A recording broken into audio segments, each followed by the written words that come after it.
Welcome to our virtual low vision fair. Each week over 7 weeks, speakers will present information on topics of importance to those experiencing vision loss, their families, and the professionals who serve them. Today's presentation is on how to get help.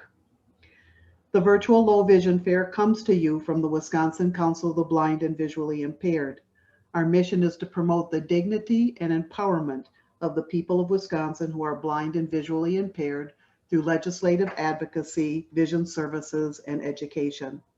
The council is governed by people who are blind or visually impaired.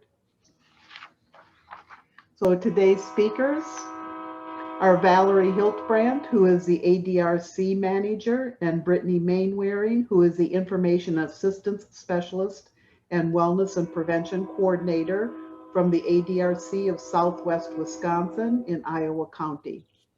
We also have Rebecca Patterson, who is an Independent Living Services Specialist from Access to Independence here in Madison.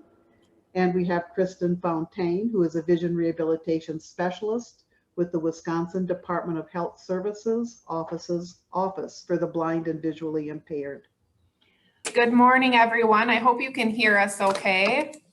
So I'm Valerie with the ADRC of Southwest Wisconsin. And I'm Brittany Mainwaring. Couple things we just wanted to mention. We're going to be talking about just some general information about aging and disability resource centers throughout Wisconsin. Maybe a few specific things to Iowa County, but we'll point those out and just want to give you some exposure to what sort of resources and services you would come across when you contact the ADRCs throughout Wisconsin. Just to mention for our county, we are actually a 4-county ADRC. We're the Aging and Disability Resource Center of Southwest Wisconsin, and Brittany and I work for the Iowa County office. We're located in Dodgeville. So there are some regional ADRCs throughout the state, similar to us, or right above us is ADRC of Eagle Country and their 4 counties. And then there are many single county ADRCs as well, like the ADRC of Dane County or Rock County and that sort of thing. So please feel free to ask any questions along the way, and definitely at the end as well. So listed on the screen is our local mission statement, which is reflective of the state's ADRC mission statement, which is to provide older adults and people with physical disabilities or intellectual disabilities the resources needed to live with dignity and security and achieve maximum independence and quality of life. And the goal of the ADRCs is to empower individuals to make informed choices and to streamline access to the right and appropriate services and supports. So that is something that is ingrained in us statewide for our ADRCs. And I just wanted to share that with you if you have not had any exposure to the ADRCs as of yet. And for our target groups, we serve individuals that are over the age of 60. So individuals, whether they have a physical disability or a developmental disability over the age of 60, or if we're transitioning youth from high school and turning 18, we don't have any guidelines for income. So anybody can come to us to gather that information. So we talk about an individual's eligibility for publicly funded long-term care programs. We also provide services that are available to families, friends, caregivers, and others who work with or care about older individuals or an individual with a disability.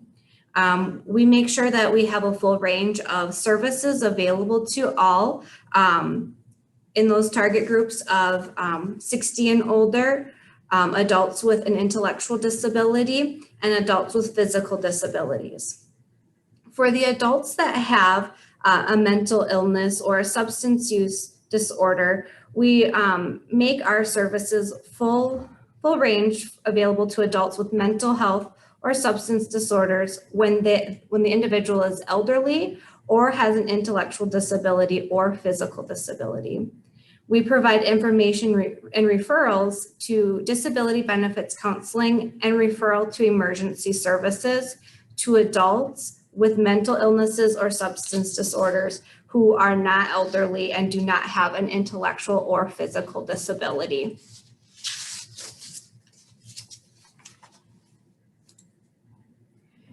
So in order to promote the use of our services, ADRCs should be physically accessible and able to provide information and assistance in a private and confidential manner. So you should experience that wherever you are in the state.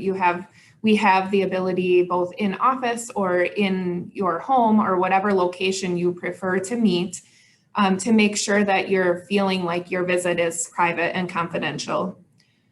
Each ADRC should be providing a welcoming and inviting place to consumers to make sure that you feel comfortable coming into the ADRC to receive services and learn about services. ADRC should be culturally competent and be able to communicate with people of differing abilities. And also, again, just to stress that we do make it a point to make sure that we're trying to accommodate any requests, like for instance, home visits. That is a common occurrence that we have been able to provide and make sure that that sometimes is the easiest place for somebody to be able to receive that information versus getting in their car and coming to the office. So we're happy to do that. Of course, over the last year, we've had some restrictions with COVID, but I think many ADRCs are starting to do more home visits and more in-person visits than we were, say, a year ago. So ADRCs that are integrated with aging units streamline customers' access to services. Therefore, there is no distinct or there is no distinction to customers when this takes place. So for instance, we have an integrated ADRC and aging unit here in Iowa County. So if you are contacting our office, you're going to kind of see the face of the ADRC, and then we'll work behind the scenes to figure out if it's an ADRC service or an aging service. So just trying to make that as easy of a visit as possible for the consumers. There are still some counties around the state who have separate ADRCs and separate aging units. But if you call the ADRC, inquire about resources and services, the ADRC would be able to explain the makeup of their particular county. So that's nothing anybody has to remember on their own or anything like that. On the slide, you'll see that mentioned also that appointments are not needed. We do have availability for somebody to walk in or call and to be able to be served. So we have information and assistance specialists ready throughout the day to take those calls. We would like for people to, give us their information, their contact information, so we can follow up with them and make sure the information we're giving is complete and accurate and helpful. But people also have the option to remain anonymous when they call the ADRC. So some people do choose to do that, and that's totally fine. Another key point that Brittany had mentioned is that we do also serve caregivers. A lot of times people don't identify themselves as caregivers, but so those family or friends or neighbors that are helping a consumer or just want to gather some information, some general information about resources and services, if they call in, give us a scenario to work with, we can provide information about some options that might be available to a consumer. So again, we're happy to work with those caregivers, whether they identify themselves that way or not. And ADRCs also strive to make make it work for your schedule. So if we have staff available to arrange, like say an after hours family meeting, we try to accommodate those requests as well. As I had mentioned at the beginning, I am an information and assistance specialist. Most of the time when you call an ADRC, you're going to speak with an intake worker that is often the INA on hand. Again, like Val mentioned, we try to always have an information and assistance specialist available for walk-ins or calls to help meet your needs right away. And so what an information and assistant does is provide you with the information about services, resources, and programs for your county. Or the county that your loved one is in. We often get calls from a family member who lives in Iowa County and they want to know what type of caregiver supports or what services might be available for their loved one who lives up in Barron County. We're not able to help service them up in Barron County, so I would do a warm transfer to Barron County so that they could have that call. But when talking about the resources in the county that that individual lives in, we have a variety of tools that we can help provide or go over with the consumer or the caregiver. Whether we can either email this information, we can talk about it over the phone, we can hand it out, we can mail it, whatever works best for the individual and the caregiver.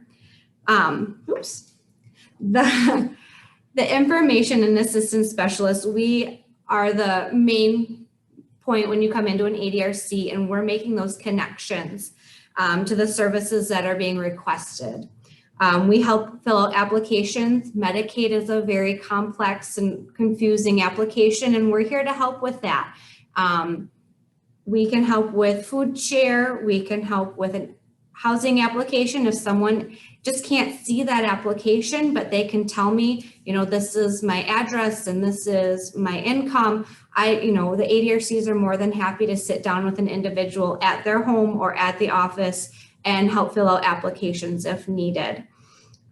We also help connect people to long-term care programs. Long-term care programs can help in a variety of ways. In every county, they're kind of coded a little bit different. In Iowa County, we have family care options, but in Dane County, they have PACE and partnership.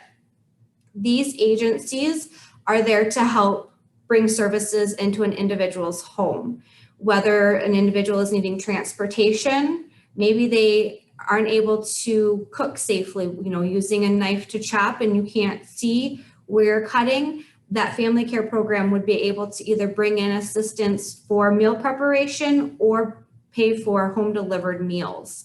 There also can help with adaptive equipment if needed. And so then we try to really tailor our appointments and what's being needed to the individual's needs. So if we get somebody coming in who is needing magnifying glasses, or if they're needing to know where would be a good place to put lights or grab bars, we're often going to do a referral to Independent Living Resources, which I know is going to be called Access to Independence in this presentation. But in Iowa County, we are with the La Crosse area. So they have a different name, but they do exactly the same thing. They are another great resource where we, someone calls in and they want to try something before using it. Again, Access to Independence is going to talk about it, but we do a lot of referrals to Independent Living Resources because that is another great resource. They can help with applications as well if needed. And so again, if you have any questions, the ADRC is definitely here to kind of help connect people to those resources, and those information and assistance specialists are going to kind of help tailor that connection for you. Another big part that I do, is I help youth in transition. So individuals who have some sort of disability from childhood and now going to adulthood, things change. People think, I got my child on Social Security as a child. Well, as an adult, they have to reapply. So I kind of walk through, okay, when an individual turns 18, how are we going to be looking at services for that individual? Things change a lot. They might be getting children's services, and now we're going to be looking at adult services. So the ADRC is here to help make this a seamless transition. We love to be invited to IEP meetings with the schools. We like to be involved around the age of when they're about a junior, so we kind of know what's going on. We can't get them connected to services until they're 18, but around 17 years and 6 months is really when we like to get involved, because that's when we can start talking about, is that individual going to be needing guardianship services? How can we connect them to that for their county? Again, talking to them about applying for disability. And then, are they going to be needing care? Are they going to be needing to work with CISA to get services? CISA can help connect them, going up to their school if they're going to be going to college, and walking with them through campus saying, okay, we're noticing that you're needing this type of service. So we're there to kind of help with that transition from 17 and a half and older. But we do not provide children's services. So if they're under the age of 17 and a half, we really don't know much about those services.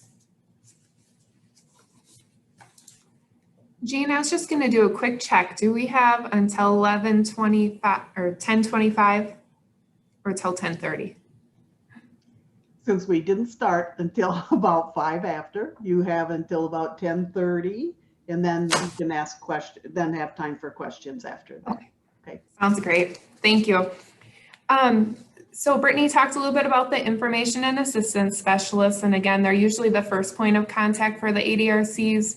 And then they refer on to both inside our own agency and outside of our agency. So now we're going to talk a little bit about some of those specialized services that we have within our own agencies. Most ADRCs around the state have their disability and elder benefit specialists within their ADRCs. There are a few that have a little bit of a different makeup for that, but just generally speaking, at least the ADRCs can get you connected to those individuals.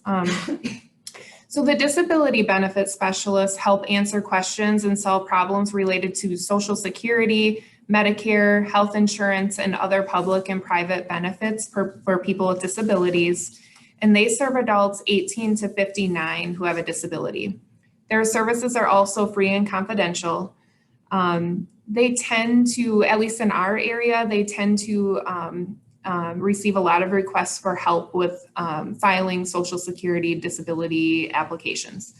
So that's what our disability benefit specialists in the area tend to focus on. So let's see. When appropriate and the preference of the customer, the ADRC can also offer consumers to who use sign language to use the disability benefit specialist with the Office for the Deaf and Hard of Hearing. So that is an option for those individuals. And then when appropriate and a preference of the customer, the ADRC can offer a referral to a tribal disability benefit specialist as well.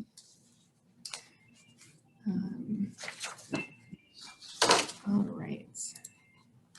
And similar to the disability benefit specialist, we have an elder benefit specialist who serves 60 and older, who are experts in Medicare, senior care, and other benefits.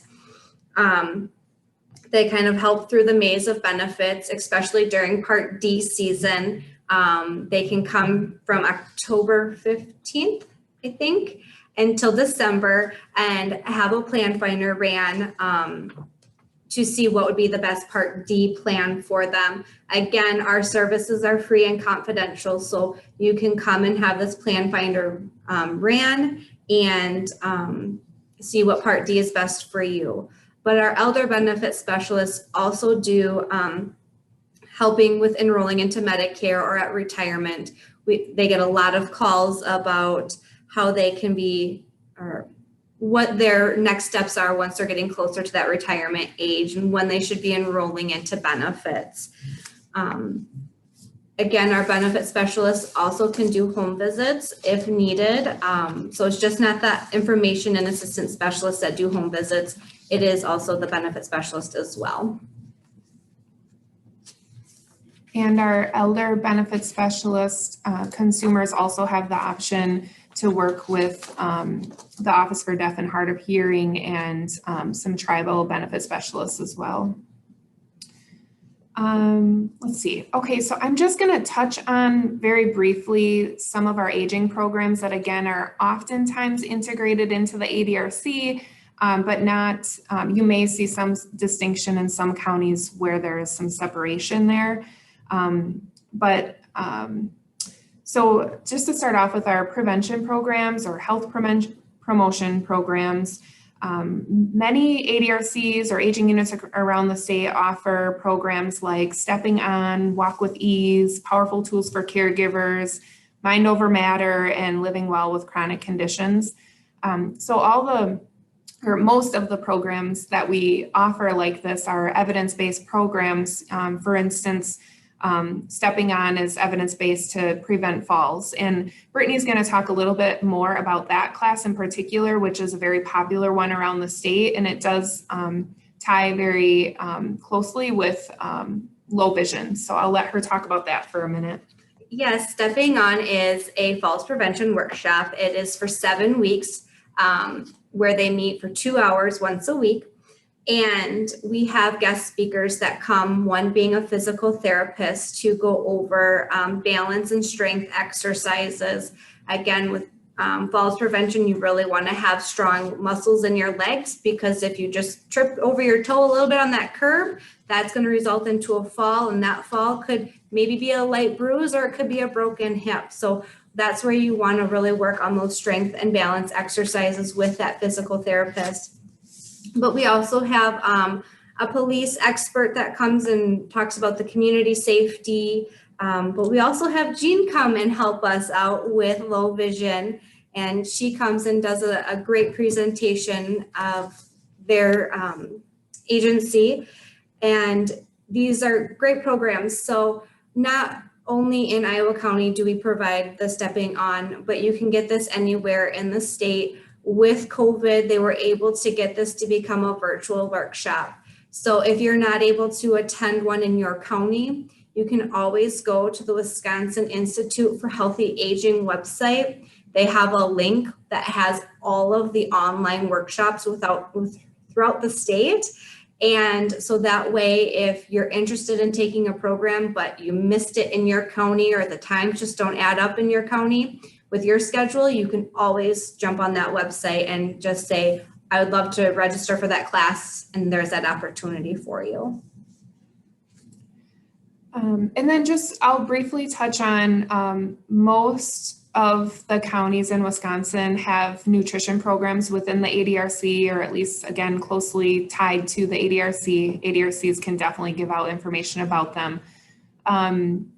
Nutrition programs offer the congregate meals and then also the home delivered meals. Again, a nice benefit, especially for caregivers when kind of wanting somebody to pop in and check on their loved one during the day.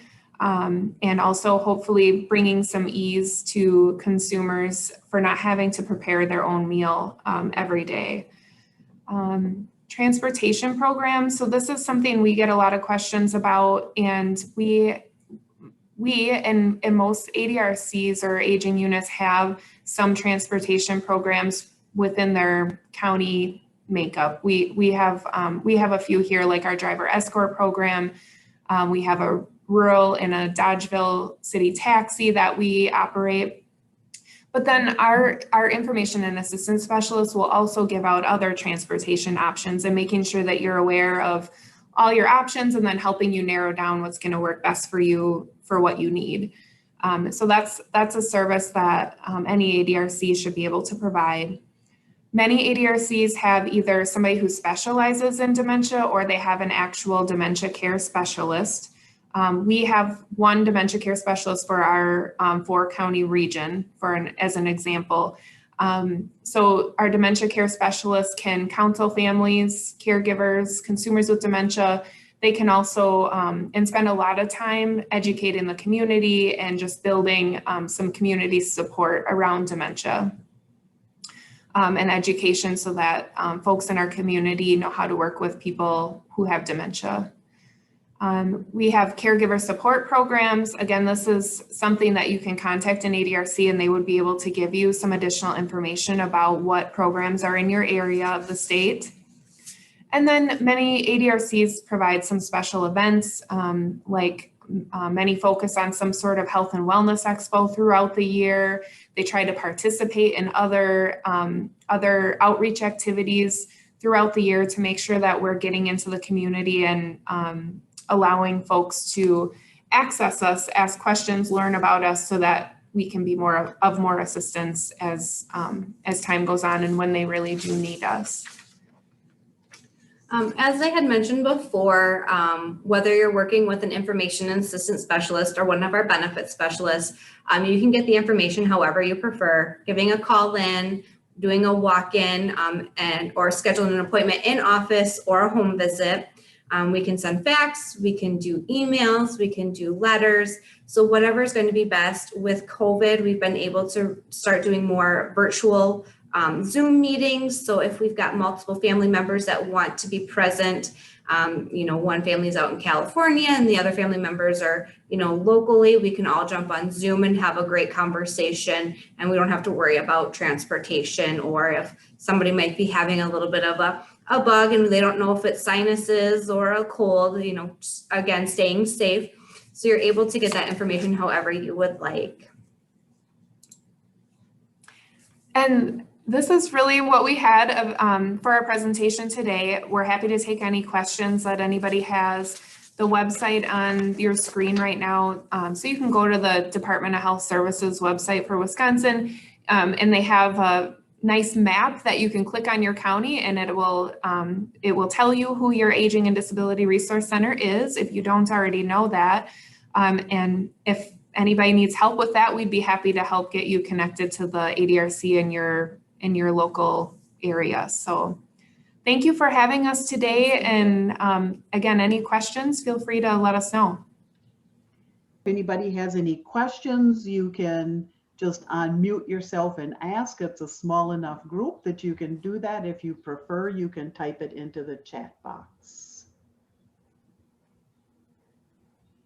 One of what you had mentioned about helping people figure out Part D, which is medications, basically.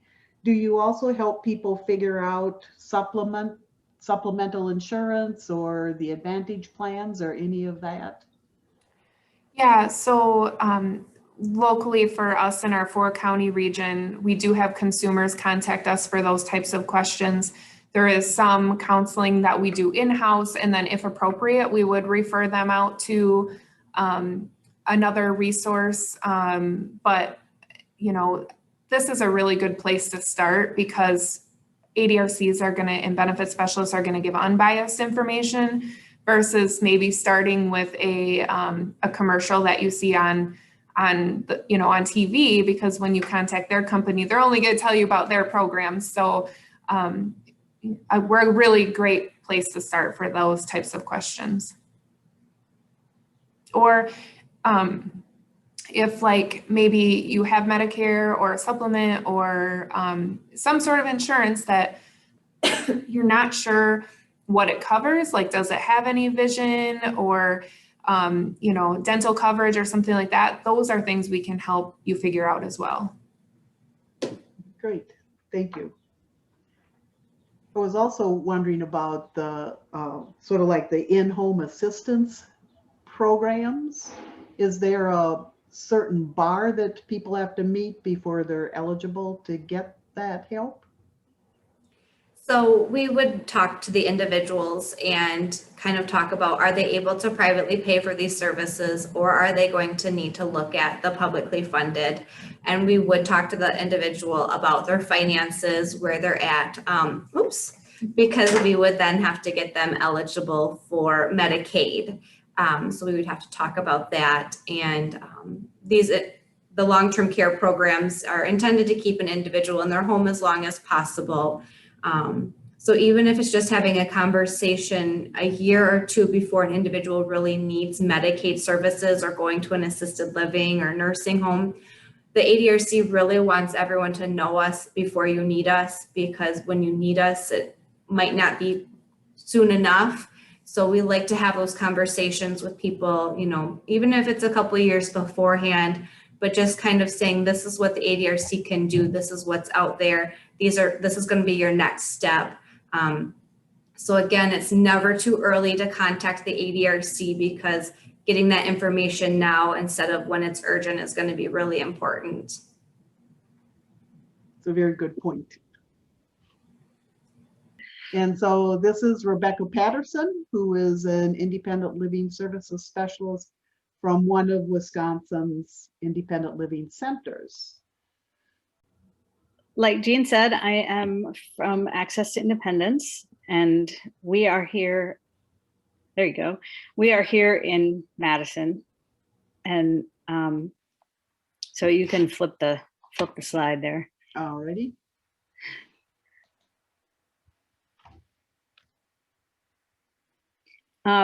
And so there are independent living centers, and this is kind of an interesting fact I learned recently, is that there are independent living centers around the world. Every county in the United States is covered by an independent living center. So I actually just heard of somebody the other day said that they had found an IL center in Poland, which was kind of interesting. It's like, well, maybe that means that I can take a trip to Poland, funded by the job. So anyway, you can go ahead and switch. So hold on just a second. I got to adjust the light here. So the first question a lot of people say is, well, what's independent living? Does that mean just living at home by yourself? And no, independent living is whatever anyone with a disability considers their own personal ability to be independent. That also means that all the independent living centers are more than 50% made up of people with disabilities who both work there and are on the board. So it's controlled by people with disabilities. And so that's something that's very important to us, because we want to make sure that people with disabilities and the people that they work with are getting the specialists and the mentors that they need. And so independent living basically means that you can ask for the services that you want. It's very goal focused. So, and that's not to say when people call us, they say, I want to do X, Y, and Z. And we say, all right, here's how you do it. You know, we get a lot of phone calls from people who are saying, well, I'm having this kind of trouble and I don't know what to do about it. So we can help move toward a goal and say, all right, this seems like what is going on. And so let's see what we can do to improve the situation. But it's very much, we never say, okay, here's the problem and here's what we need to do to solve it. It's really focused on what that consumer says that they need. And so that's very important to us. So you can flip. So we serve anybody with a disability. The services are all free. Doesn't matter if you don't have $1 to yourself, or if you have $2 million, it doesn't matter. We can help. We work with everyone equally. And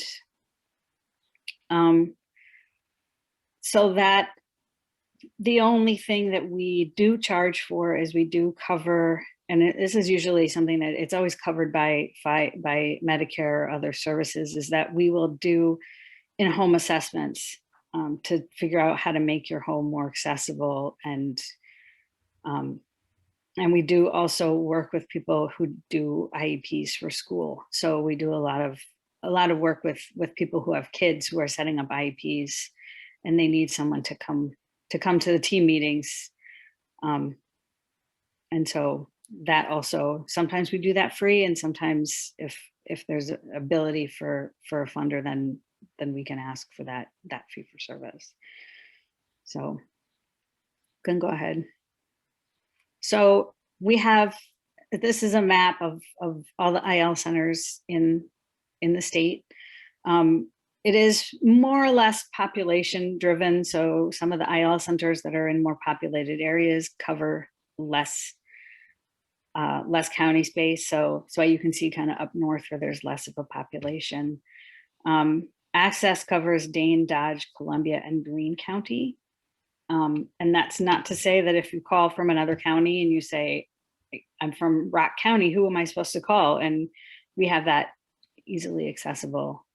And all the IL centers are connected. So if you live up north and you don't have the services or you're confused about something, any of the IL centers can reach out to each other and ask questions and share resources if necessary.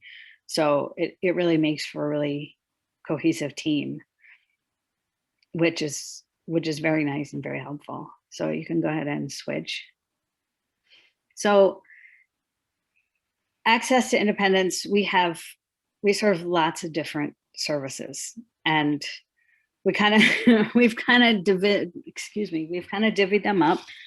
And so this is a list of the different services that we provide, and the future slides are going to break them up. So I'm going to talk more about each service as we go. And we don't, if someone with a disability calls and says, I'm having issues in this area, we'll never turn anyone away. We always do our best to figure out what's going on and help people solve problems. So this is just a basic list. So you can go ahead and flip. So the first service is the information and referral, and that's kind of the first step. So when people call us, there's always an information and referral specialist on call. And like that's one of my jobs. And right now we're actually starting to transition back into the office. So the office is always open again, so we can take walk-ins, which is really nice and really helpful, because a lot of times people have trouble over the phone, and it's nice to just have people walk in. And we also do virtual meetings on Zoom. I think I've done virtual meetings on pretty much every platform at this point, because you just never know what is going to work for people. And as you can see, we have a pretty extensive list of the INR questions that we've had, and we have a very extensive library of resources that we have access to, both on our computer, and then we're a close-knit team within the office, so we're constantly asking each other questions, texting each other, just to say, hey, I'm working with somebody and I'm not quite sure about this one. Do you have some ideas? And and my guess is, if you have a question that you're calling about, we've probably either heard it or heard something like it, which it provides a lot of interest for the job, and it also serves to make people feel better and live more independent lives to the degree that they choose. So you can go ahead and flip. So the one thing that we do provide is peer mentoring. So we have a lot of people who have disabilities, and maybe they've had a disability their whole life. Maybe they're new to having a disability because of an accident or because of age. And sometimes it's just nice to be able to talk to somebody or work with somebody who has a similar disability, and just be able to ask questions and say, hey, I'm going through this. Did you go through that? Can you help? Sometimes it just helps to talk, to be able to vent. And so that is something that we work hard to match people up with someone that they can talk to and work with. And that can be very helpful. And we're also always looking for people. So if you're interested in being a peer mentor for somebody and saying, hey, I think I've got most of my life under control here, and I'd really like to work with somebody with a disability, whether that's a similar disability or something that's completely different from what you're going through, we are always looking for people to help and be a group, because that we feel is a big part of living a happy, independent life. So you can go ahead and switch.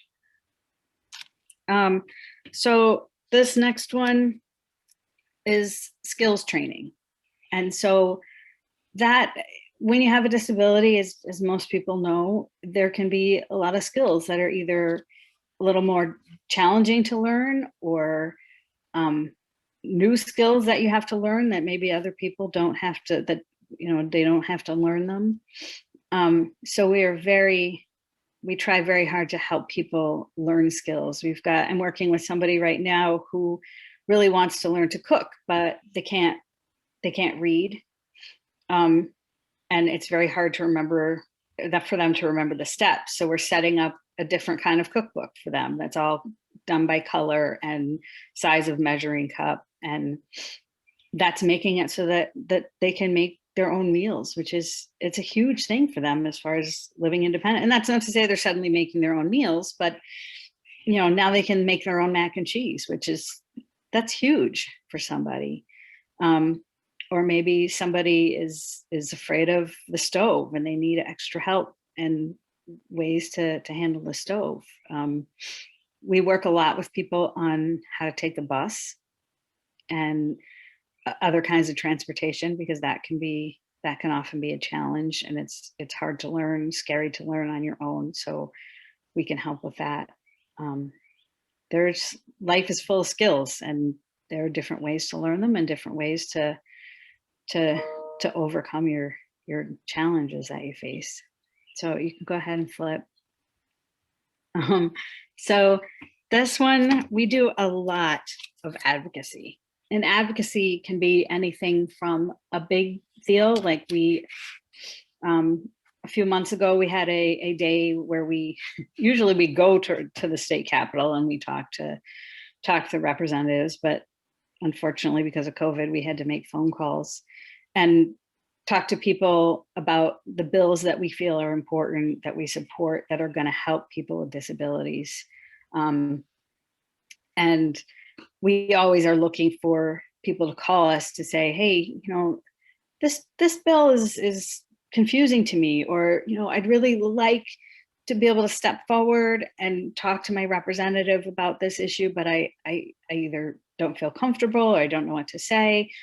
So we can provide advocacy for that. We also provide advocacy for basic everyday issues. Like I was working with somebody and he accidentally dropped a spatula between the stove and the counter. And he's in a wheelchair and he was unable to get the stove out to get his spatula. And he called his landlord, and his landlord was saying, well, that's not our problem. We only provide gentle cleaning. We're not pulling your stove out. And so for him, that was like, well, that's the end of my spatula. And he called me, and I was able to call the landlord and nicely explain, hey, this is why it's so important to pull the stove out for him.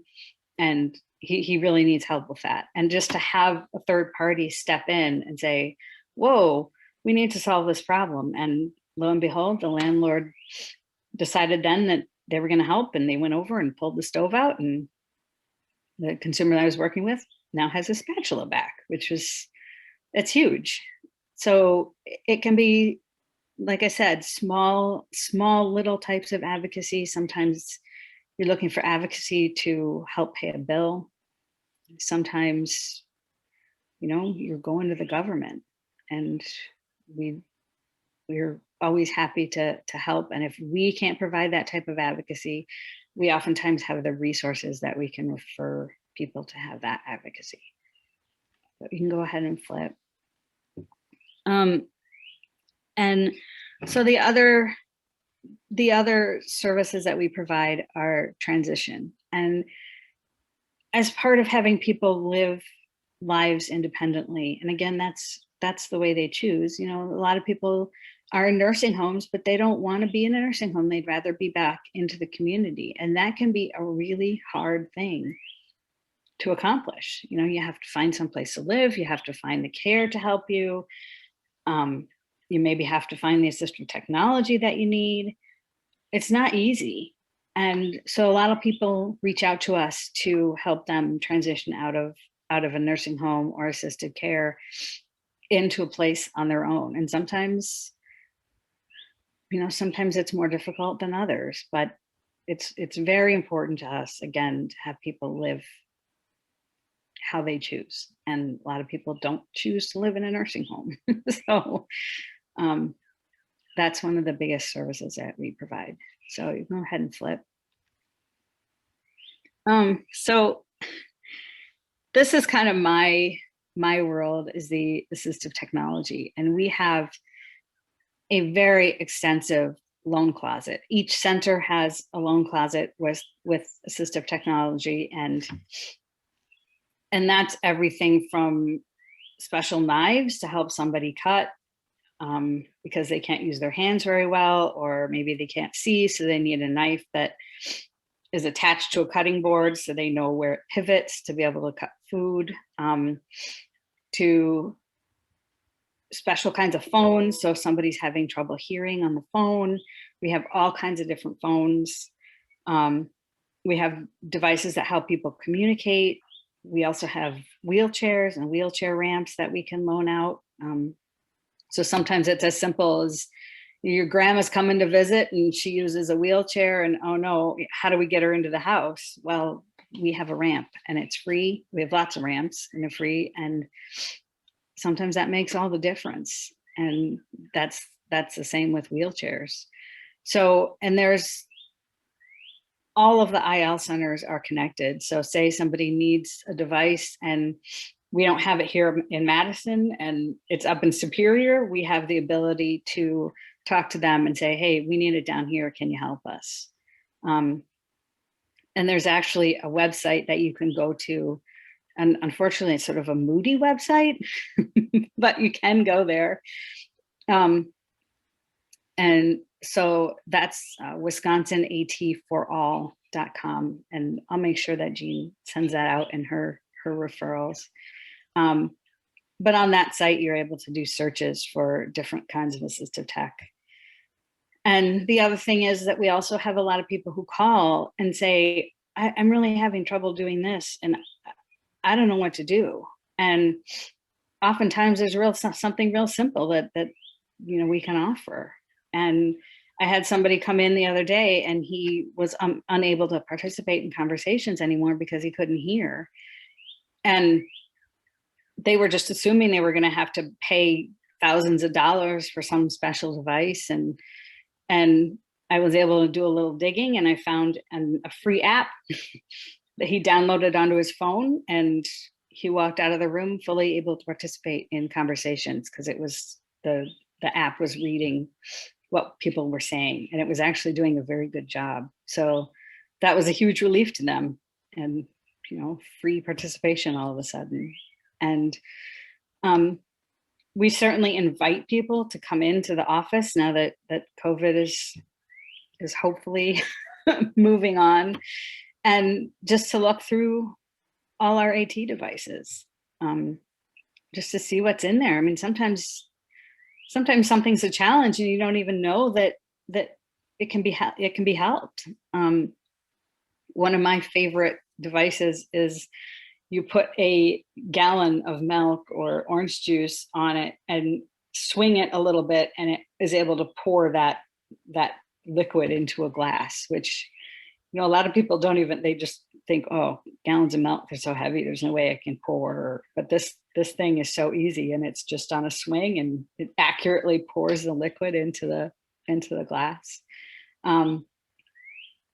We even have some recreation equipment. We've got a fishing pole so people who can't cast the line helps them cast. Different kinds of accessible decks of cards and card holders. We have a lot of different devices for people who are blind or visually challenged, different magnifying glasses and different talking devices that we loan out a lot. And if you get something that you really like and you really want, we oftentimes have the ability to help you find the funding to get that device. So it's always, people like to always come in and just look through all the devices that we have. So you can go ahead and flip.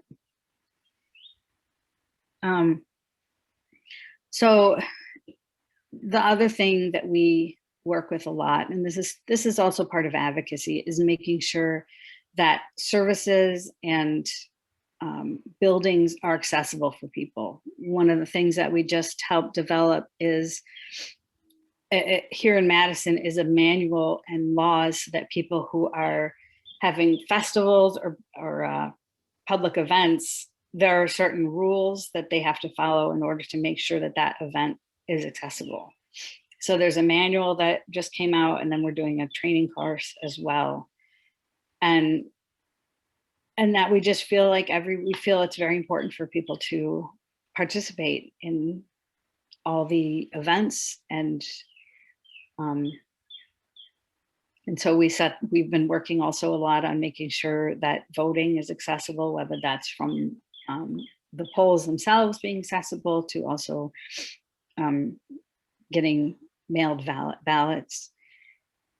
We have a lot of questions and people calling and saying, well, I wanted to get into such and such a store and I can't get in there. What am I supposed to do? And so lots of times we can work with them and the people from the store in a nice way, in a friendly way, to make sure that we do whatever we can to get that place accessible.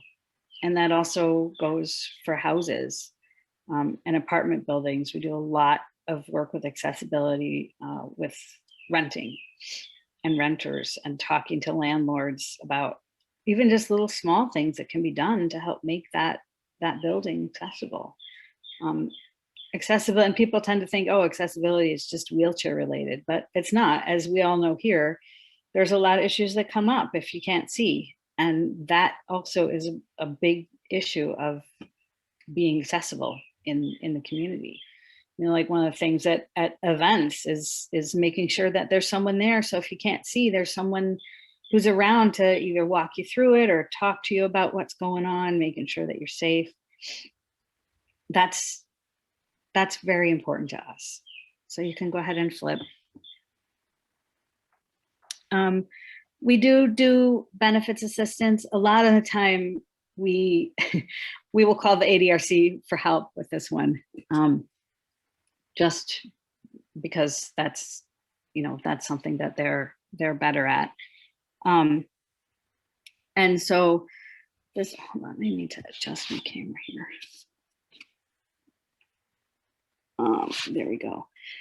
But one of the things that we do help is work with youth.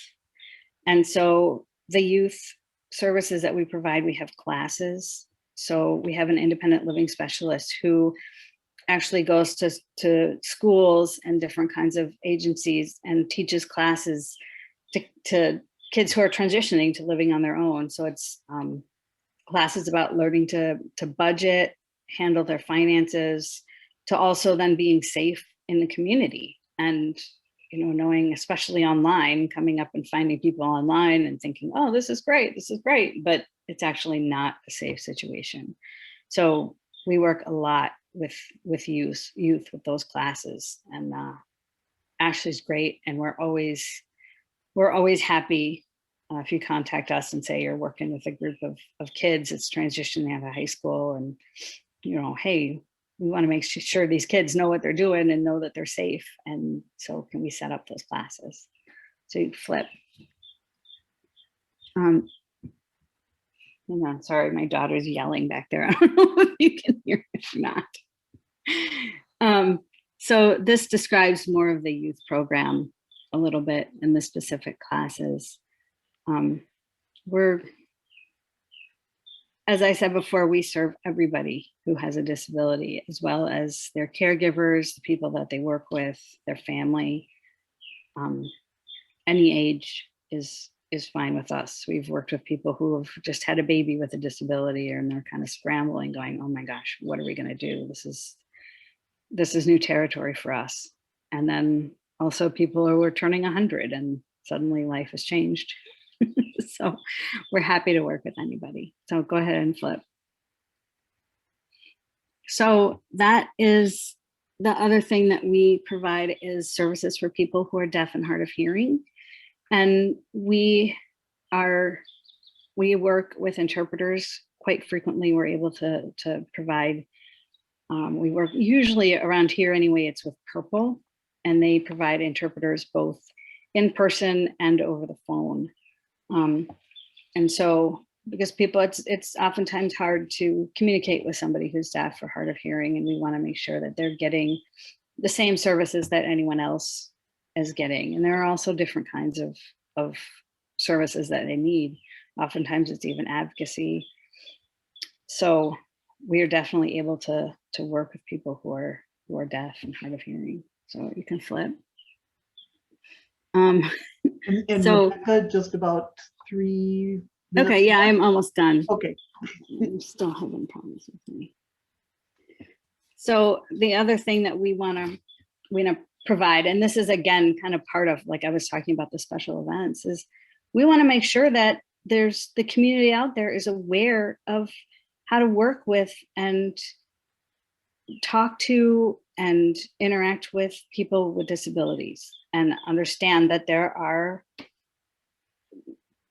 it's not just a matter of being PC and making sure you say the right things, but it's a matter of interacting respectfully and making sure that you're treating them as well as possible, and ensure that they're respected and everybody's an individual. So you can go ahead and flip. So that pretty much sums it up.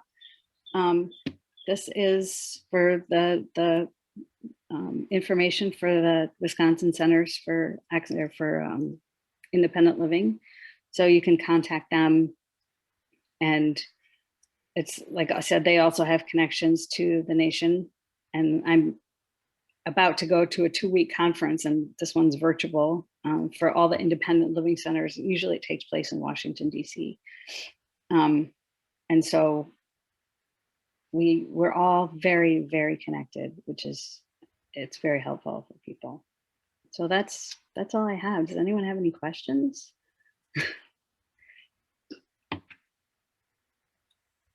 But I did want to come back and ask you about the WIZTECH and that program and get it. Yeah, so that is their Assistive Technology program is under WIZTECH. That's just the grant that it's from. There are different kinds of funding, especially for communications equipment. And so we work through a program that's called the TEP program, which is the Telecommunications Equipment Purchase Plan. And so we work with them, and we also have a loan program that loans up to $5,000, and that can go toward any kind of assistive technology. A lot of people use it when they're trying to buy an accessible van. So yeah, the WIZTECH program basically funds our assistive technology, and it's part of how we can help people get the funds that they need to buy the technology that they need. Okay, thanks, Rebecca. I'm Kristen Fontaine with the Office for the Blind and Visually Impaired. And I want to thank Jean and the council for inviting the agencies to kind of clarify who they are and what they do. So our PowerPoint is about an hour long, so I'm not using that. But we do work very cooperatively with the council and the other agencies, but we are a state agency that provides free services to only adults. As you heard, some of the other agencies work with children or transitioning teens, but we work exclusively with anybody over 18. There is no fee for our service. Anybody can refer somebody who has vision loss. They need to be found eligible for services, but our eligibility is pretty forgiving or open. Basically, we do say that a person's vision loss or situation with their vision has caused them to have or to have impacted their daily living. So, there is an acuity, there is a field eligibility, or this other thing that your vision has impacted, or loss of, has impacted your daily living. So we do have staff that cover all of the 72 counties. And we also contract with Jean, who happens to work with Brent, another staff person at the Wisconsin Council. And we subcontract with the council to cover some of the southwestern counties. That information is available on our website, which you would find on the screen. And our website is full of all kinds of information. If you should have the chance to get there, go check that out. As I mentioned, there's no fee for our services. And what's nice is that we do go in the homes. Our staff is itinerant, and there isn't a limit to the number of times. We do like to think that we're goal-oriented, and we meet with the person initially and find out what it is that they used to be doing, what are they currently doing, and what would they like to be doing in regards to how has their vision impacted those things, and see if we can't sort of connect the dots. If that is through training, like for orientation and mobility, or maybe that would be to be referring them to one of these other agencies for some other wraparound service. When we do go in the home, we would assess for things like communication, magnification, lighting, safety. We take little orange dots and put them on a thermostat or a microwave, and suddenly, their life has changed. They don't have to call for some help in setting those appliances. So we too, as others have mentioned before, are about, trying to make the person independent in their home, help them be independent. And also there's another key thing is when to ask for help. So if they're having issues with transportation, or they're having issues with communication, when do you need to call for help, and when and who to call, and to have them feel comfortable and not feel like a burden to other people to even ask for help. I mean, it's okay to ask for help. Is ironically part of being independent is knowing when you need to ask for help. So we connect, as I said, people to other services like the Talking Book program, a wonderful program that's another free program based out of Milwaukee, where books on tape can be sent directly to the individual, or they can even download an app to get that talking books on their phone or iPad or that type of device.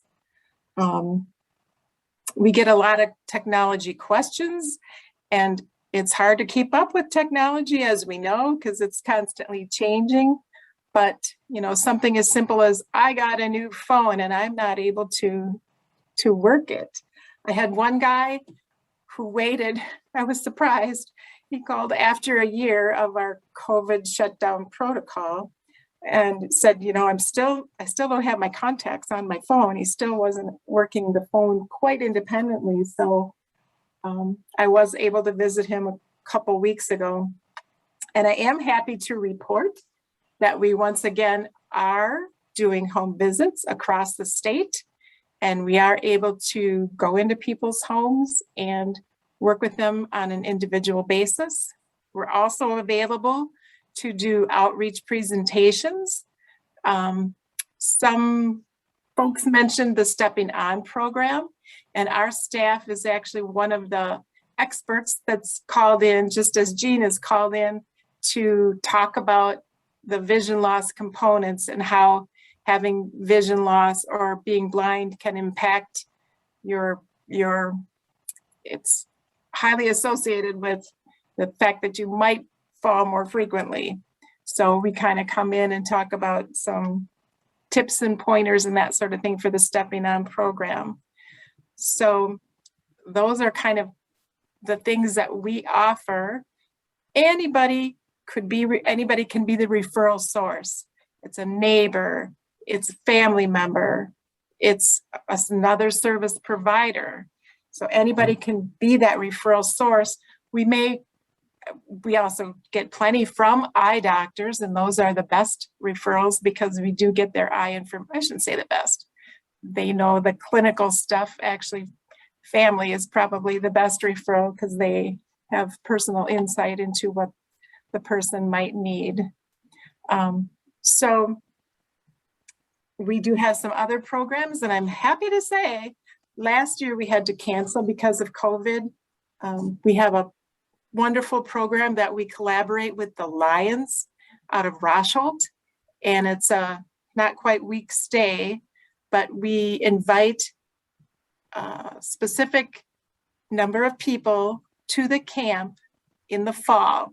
The dates for that, I think this year are September, I wrote it down somewhere, September 26th through the 30th, but that's by a person has to be invited and found eligible to participate in that camp. But it's a wonderful, wonderful camp. The people come up on a Sunday. So our statewide staff teaches them, I compare it to being back in junior high. So first hour, you might have communications. Second hour, you would have daily living. Third hour, technology. We also offer orientation and mobility and cooking.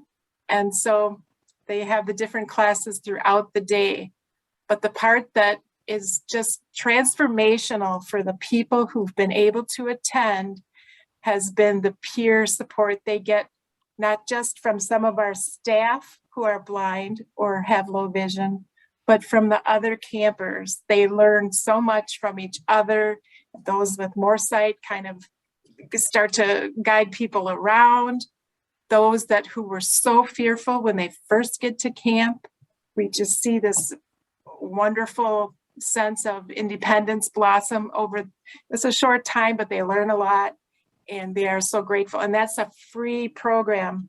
I should say all of our services are free, except when a person does need adaptive equipment or training.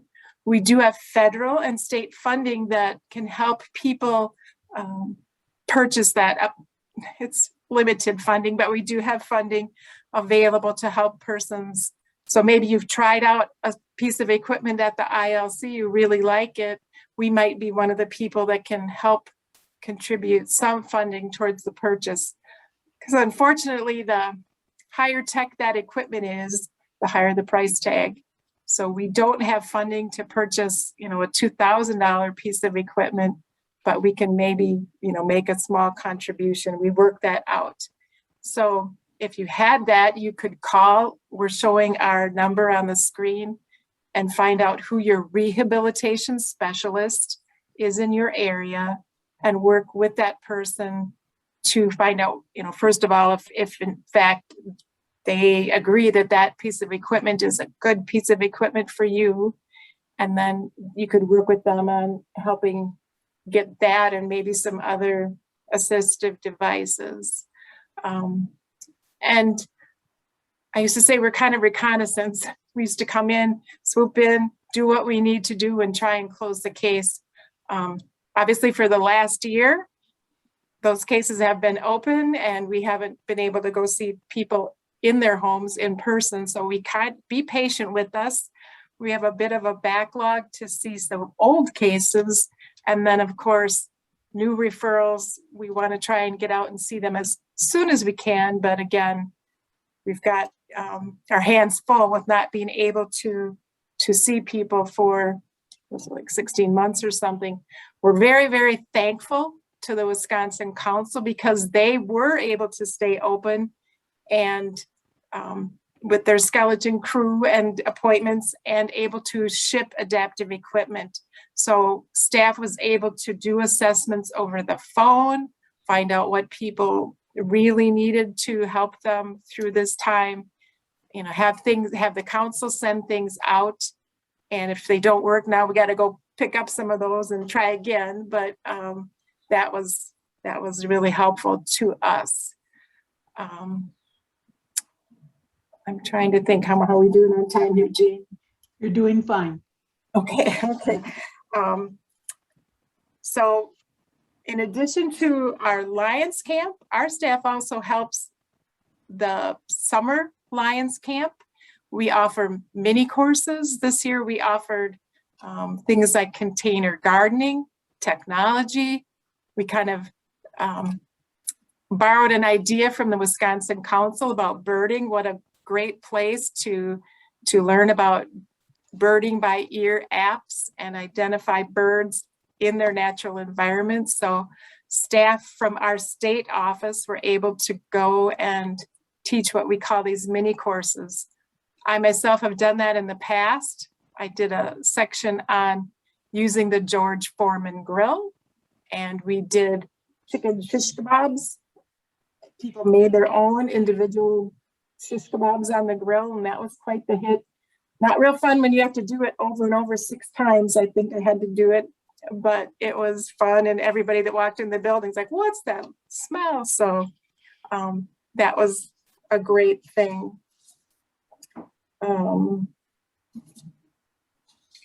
I think people have talked about finances. So that's one thing that is a little bit different, is that we don't ask for any financial disclosure. We don't do any financial disclosure.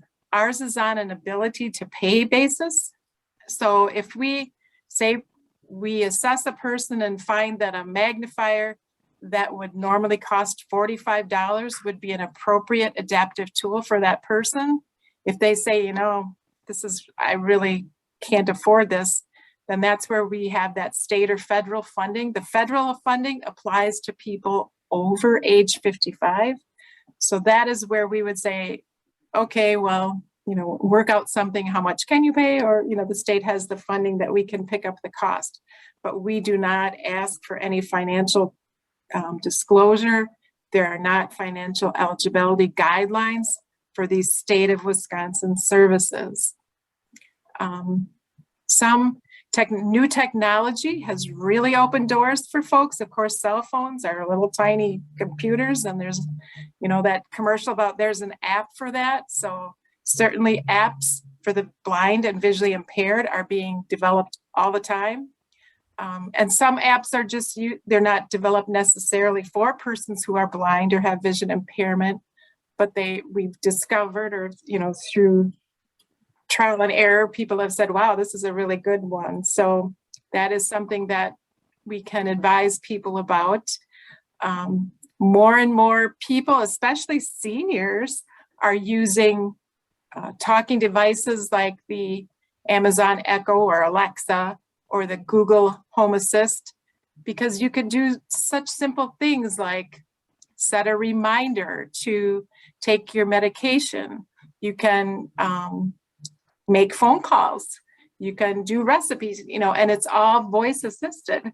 So the nice thing is you don't have to worry about your fingers not hitting little buttons, and you don't have to see to use those type of devices as long as they've been paired with another smartphone. So those are some of the things that are available to folks, and we like to encourage people to stay up on those types of equipment. We have a lot of resources. We get a lot of questions about, you know, oh, what about getting a dog guide? And we have staff who have dogs themselves. So when we have our Lions Camp in the fall, that's something that we usually offer is a dog guide panel. And the staff will bring their dogs and present and talk about the various different schools, and then the question and answer. And people who have attended camp, there have been folks who have gone ahead then and gone through the process of getting a dog guide. Some things that we don't do that we get a lot of questions on, or, you know, we sure would like to, but we just don't have the resources, funding, or setup, are housing, for example. That's not in our area of expertise. The finances stuff, we'd like to refer to those benefits specialists that were mentioned earlier. earlier, we have, you know, an awareness and we know how to refer people, but that's not our area of expertise.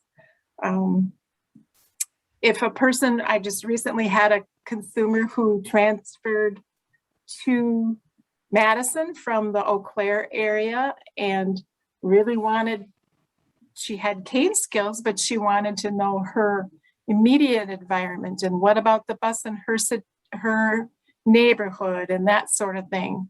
So we were able to subcontract with a certified orientation and mobility specialist to work with her on just those specific goals to be more comfortable in her neighborhood. And that's working out tremendously well. She's a young person in her 20s. So we know that will be a lifelong skill, and that's money, state money well spent to contract for those services for that particular consumer. Kind of gone through these kind of quickly, but I think I've pretty much covered what I wanted to cover. If there's any questions anybody has. Kristen, I was going to ask about support groups. I know that some of your peers do provide support groups in different places around the state. That's very true. I myself facilitate one, and we were not able to meet in person and still are not. We're hoping for August, shooting for August, but throughout the state, there are support groups, or if people want to get one started, they can contact our staff to maybe give some tips and pointers, be that person to help get them started with a support group. Typically support groups meet either just once a month. There's been a few that have met bi-monthly, I think. And they don't always, I think what support groups have found is they don't always have to get a person to be a presenter. I think it's perfectly fine if you say that sometimes the people who attend can just compare resources and, you know, where did you get this adaptive equipment and, you know, what are you going through? That is okay. You don't have to be talked at each and every time you meet. And I think that's where some groups run into trouble. They think, oh, who am I going to have as the guest speaker this week or this month? And I think that's where, you know, having that facilitator, but having a good, strong group.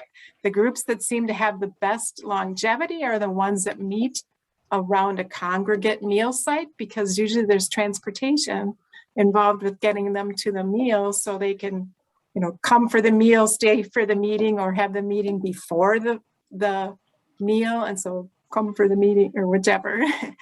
So to combine the two has helped in certain places across the state. I think our website does have those support groups, and I know the council also maintains a good list of who to contact for where are the low vision support groups throughout the state. So thanks, Jean, for that question. That's great. This is Renee. Yes. I have a couple questions or comments. Yeah, I love the Office for Blind and Visually Impaired. They're very helpful. My person is Al Thompson, and Okay. he's great. And we're having our first. I'm the co-leader for the Chippewa Valley Visually Impaired Person Support Group, and we're having our first in-person pizza party social tomorrow at the park, even though it's going to be raining, but we're going to be inside.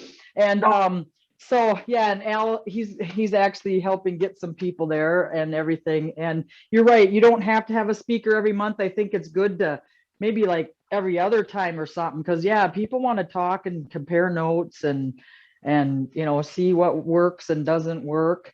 And I have attended Lions Camp a few times now, and which that is another great opportunity.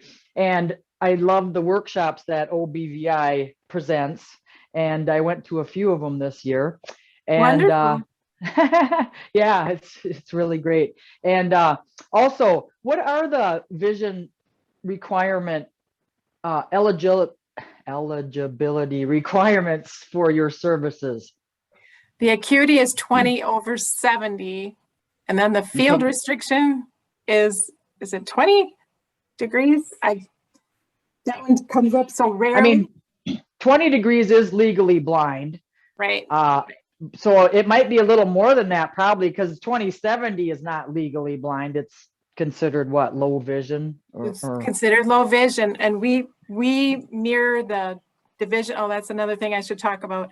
So I mentioned that we don't work with children. That falls on DPI, and DPI has some good transition programs. Those have been brought up a couple of times. So Department of Public Instruction, but also the Division of Vocational Rehabilitation, DVR, does have some transition programs, and they would work with people who still have a jobs focus, or either trying to get back into work, trying to keep their job, looking for work. So that is the Division of Vocational Rehabilitation. And they are the ones that are much more strict about those eligibility guidelines than we are. Because as I said, ours is those two parameters, or has your vision impacted what you do on a daily basis? So many people just fall into the or that we're not as Okay. as Does DVR help with like schooling and stuff? If it's your end goal is to get a job? I mean, they can. A person needs to be found first eligible for their DVR services. Then they work with a counselor to come up with what they call a plan. But it has to be always with that vocational end goal in mind. It doesn't have to be a full-time job either. Some people think it has to be full-time, but it does not have to be. But something like schooling has to be approved by the various approval people as part of your plan. And it always needs to have that, vocational component, jobs component as you go. Yeah. So sometimes there's some gray area, like what about orientation and mobility? Well, a person needs to be able to, if they have transportation that gets them to the job site, but then how are they going to get from where they're dropped off to find their workstation? And how about their safety once they are at work? And how about going out for lunch during work? So some of those skills are transferable skills that certainly anybody would need. Some of those things, it depends on the individual DVR counselor, the consumer who's asking for it, and the way that they write up those justifications for including a certain service, training, or adaptive equipment in their plan. Personal motivation, I know so many people who have gotten lots of help from DVR, and guess what? They're really motivated people themselves. They want to make this happen, and they do what they need to do to make those changes happen with the help of various wraparound agencies, most of which we've talked about today. I'd like to thank Valerie and Brittany from the Iowa County ADRC, Rebecca from Access to Independence and Independent Living Center, and Kristen from the Office for the Blind and Visually Impaired. And thank all of you for spending the morning with us today. So thanks for everyone's presentations and for the council for putting this on. Thanks, Renee. And then I did have one question for the ADRC that I thought of. Do you guys help out with filling out power of attorney forms and stuff like that? Or I don't know if they're still on there or not. Yes, but they're here. if they're not, okay. We are here. That may be something where each county is a little bit different in how they go about doing that. I know we have partnered, our ADRC staff do not witness them, but we do give out the information and we explain how you would fill them out. And then we've also partnered with other agencies on hosting events where we kind of do an educational series about them and help people understand how you might figure them or fill them out. And then also really what they mean once you have them filled out, what you do with them once you have them filled out. So. Okay. All right. Thank you. All right. Well, have a good day.